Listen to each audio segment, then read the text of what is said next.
This is one of the weirdest Explorers Gibson ever made. Welcome back, Troglodytes, to your daily dose of guitar information, the Trogly's Guitar Show. That's right, it's finally here. A couple of nights ago, we did a guitar hunting episode over at Guitar Center, and I ran across a model I just happened to have been looking for, and it just happened to have sat long enough in their shop because it's so crazy that I was able to score a pretty alright deal on it.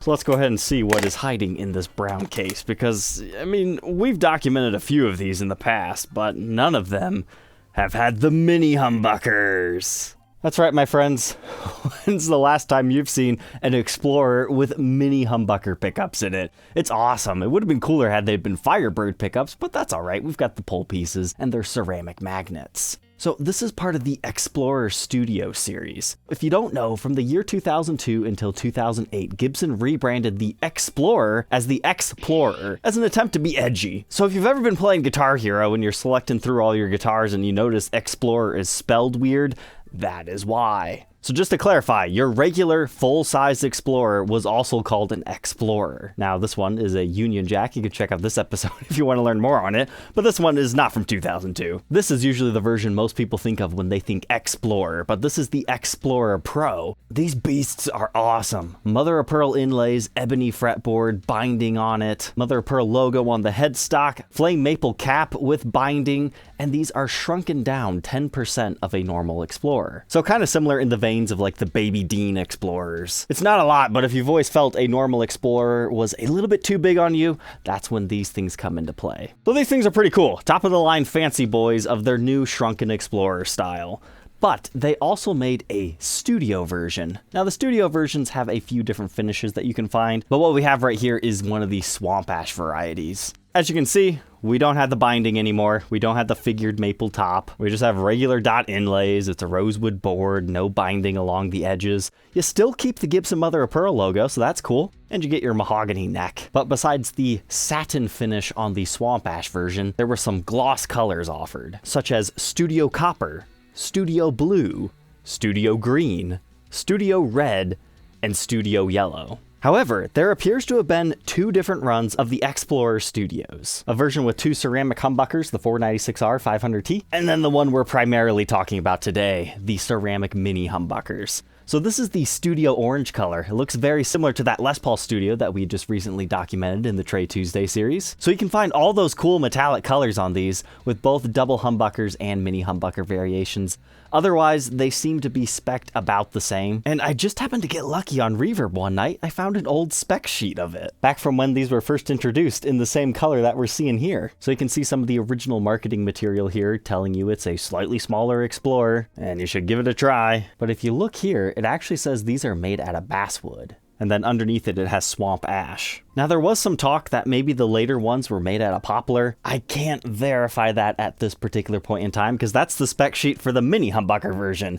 I have not found it for the humbucker one. And this one obviously is the swamp ash variety. So we're still hunting for a little bit more clarification to understand the full history of these things. Now after the X-Plorer Pro and the X-Plorer Studios, there were later models called X-Plorer Pros that continued on having the slightly shrunken down shape. For example, in the Guitar of the Week, they had a mahogany top one. And then later, somewhere around like 2011-ish, they did another one. But as far as current production is concerned, these are discontinued. But who knows, maybe they will bring them back in the future. I think it's just so great to have a complete set of them here. Well, at least of all the three main different varieties. But a humbucker green one would definitely be next on my list. So to learn more about this weird MINI-Humbucker variation, let's go ahead and throw it on the workbench to take an individual look at its parts and specs. Because I'm curious, how does an Explorer with MINI-Humbucker sound?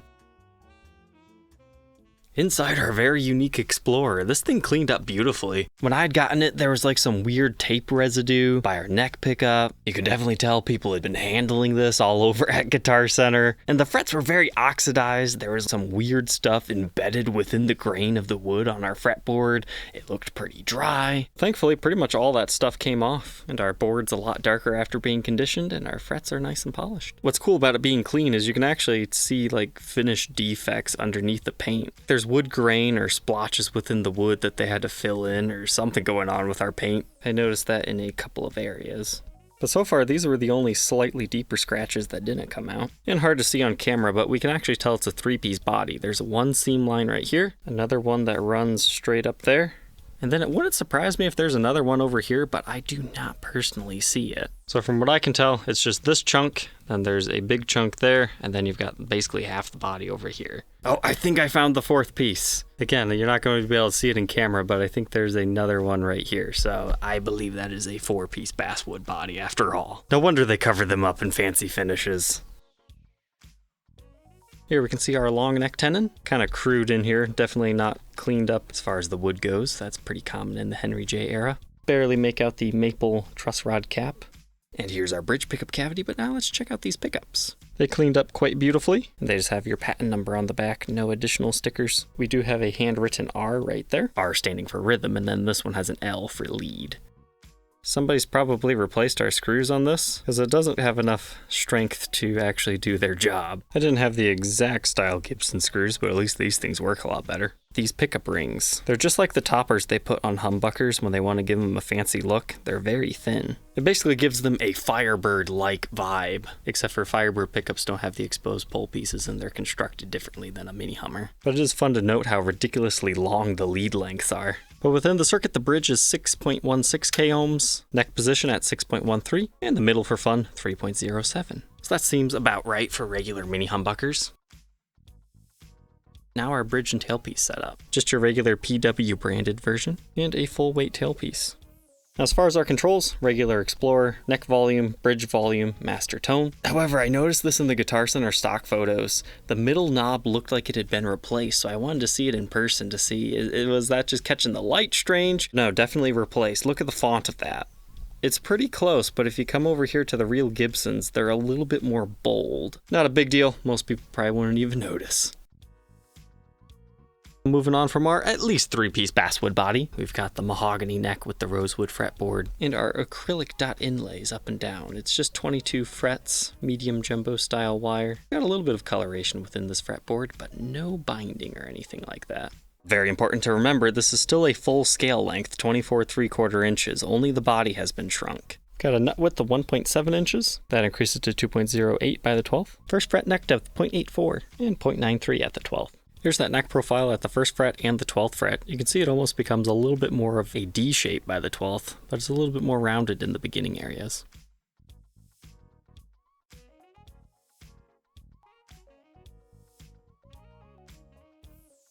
Moving on to the face of the headstock. Tuners needed tightening, but other than that, it's looking pretty good. Gloss finish with a mother of pearl logo, so despite being a studio level guitar, it's nice that they gave that to them. Here's our truss rod. Everything's looking good there. And the cover itself is blank.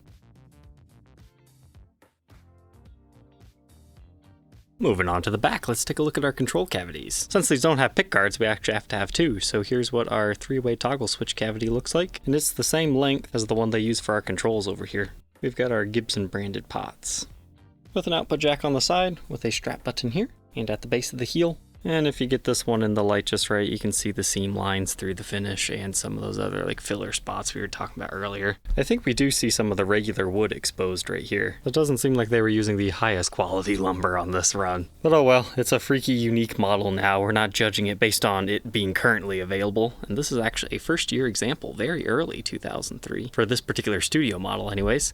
And we've got our Mini Grover tuners. And I noticed a couple of white marks up on the top of the headstock. All said and done, wow, that's insane. 6 pounds, 6.5 ounces for an X-Plorer. That's great. Let's go ahead, plug it in, and hear how this thing finally sounds.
It's got an interesting vibe to it. Really glassy and clear. Really like the robustness of this neck pickup. It's not muddy, but yet it's still full.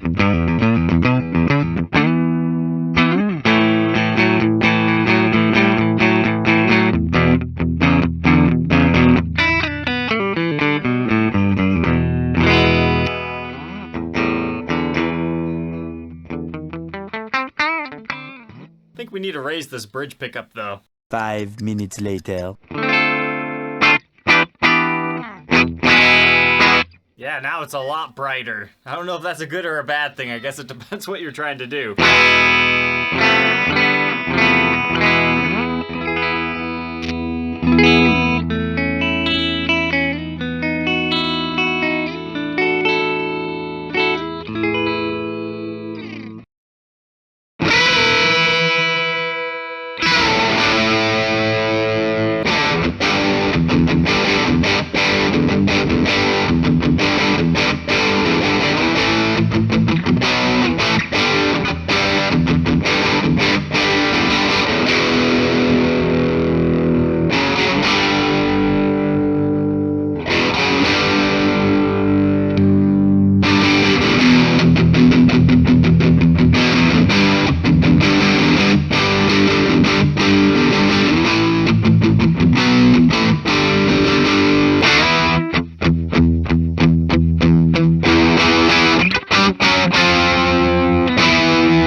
Well, wasn't that an interesting treat? I really didn't know exactly what to expect going into this, but this is just like a really nice mellow beast. I thought it was just going to be like way too bright sounding for a normal Explorer. Like, I definitely didn't get the usual let's play metal Metallica vibes out of this one. I mean, I'm sure you could set your amp up to sound great with that too, but I was getting like mellowy, jazzy tones out of this one. This is an excellent clean playing Explorer, which is not something you normally associate with this model. But if you're looking to stand out a little bit on stage with an exotic finish and an unusual pickup combination, I could actually see this becoming a fan favorite in the future. However, I mean, if you're looking for a regular Explorer, yeah, just go for the humbucker variation and I think you might be happier. But pleasantly surprised with this. It wouldn't be my first choice out of the colors, but overall, condition-wise, it's pretty good. I'm gonna hold it back in my collection until I find a color I might prefer better. So overall, I would say this was actually a pretty good purchase from Guitar Center, except for the toggle switch.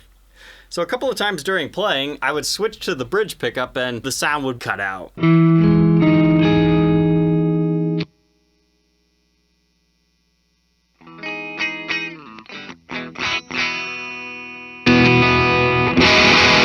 I think it's just because the switch is dirty, so I'll clean it off. I could see a lot of oxidation on the pots and pickup switch anyway, so that's probably what it is. So a relatively hassle-free experience here. But anyways, Troglodytes, I hope you enjoy your newfound knowledge of the X-Plorer Studio with the weird shrunken body and the MINI-Humbuckers.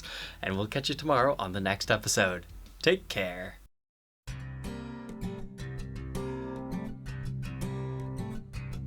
If you enjoyed tonight's episode, consider subscribing. I post videos like this every day. And you might even enjoy this next one.